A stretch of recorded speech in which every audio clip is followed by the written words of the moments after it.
In this video, we're going to cover real estate investing for beginners, specifically 4 mistakes that you should avoid when investing in real estate. And if you stick until the end, I will go over an Elon Musk strategy that you can use in real estate investing and my poop story. Trust me, you're gonna want to hear this. Hi, my name is Ryan Chaw, your friendly neighborhood real estate investor with a rental portfolio of multiple 6 figures, and I teach new investors how to get their very first deal. And without further ado, let's go straight into the 4 mistakes that you should avoid. Mistake number 1 is buying in an unsafe neighborhood. As a real estate investor, you want to rent to somebody who has good income because that's how you know rent will always get paid. But put yourself in the shoes of a high income earner just for a second. You would probably have a lot of valuables, such as a laptop, a phone, TV. So what do you think is the biggest thing you'll worry about living in a bad neighborhood? Why, somebody stealing your stuff, of course. Just like my brother did when I was 4 years old. Nope, I am not still salty about that.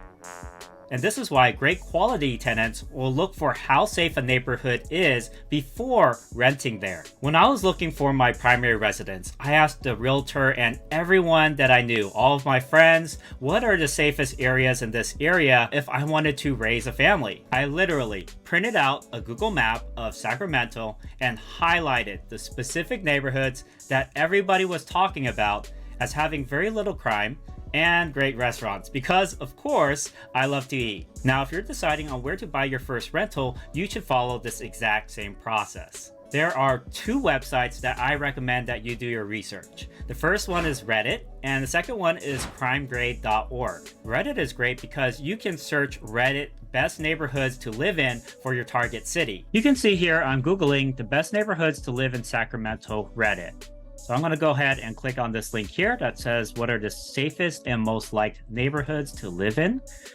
And this guy here says that East Sac is probably a top choice. Land Park, Tahoe Park are also great, a little bit less expensive, and Midtown as well. East Sac, Midtown, North Natomas, Tahoe Park. These are mentioned a few times as some of the most desirable neighborhoods to live in. Next, I'm going to show you crimegrade.org. Crimegrade.org is basically a heat map for crime. I'm going to go ahead and plug in the zip code of Sacramento in here. And you can see when I click on the map, the areas that are safe are in green, and the ones that are not so safe are in red.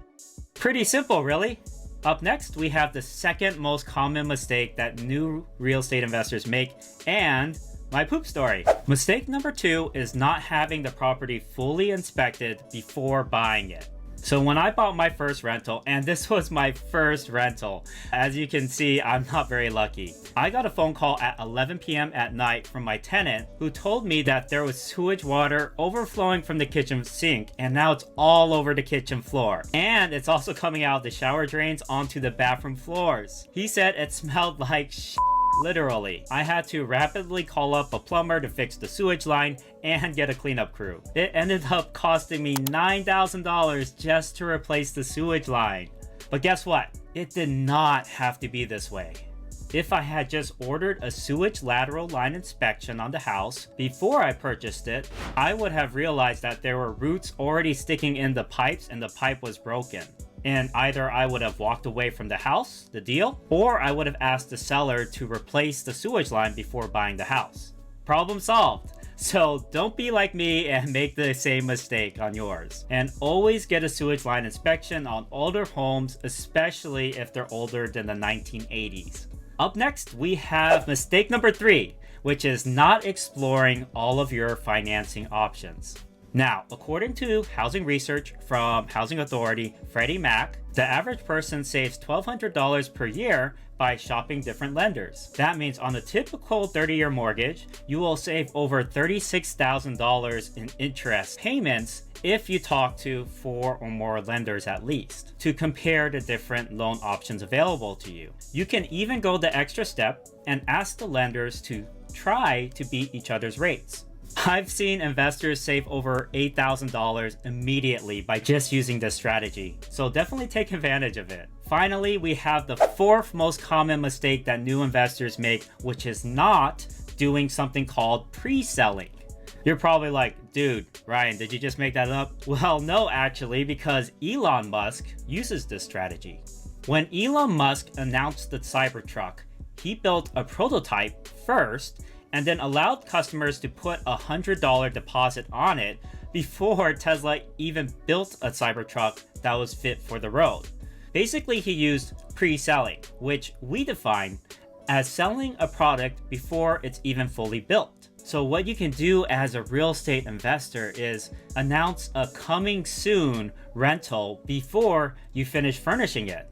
In fact, I recommend immediately hiring somebody on Fiverr to virtually stage your house so that you can post it as a coming soon for rent. This will get tenants super excited about your house right away and really reduce your vacant period, which saves you a ton of money. Here you can see the before pictures of my empty house.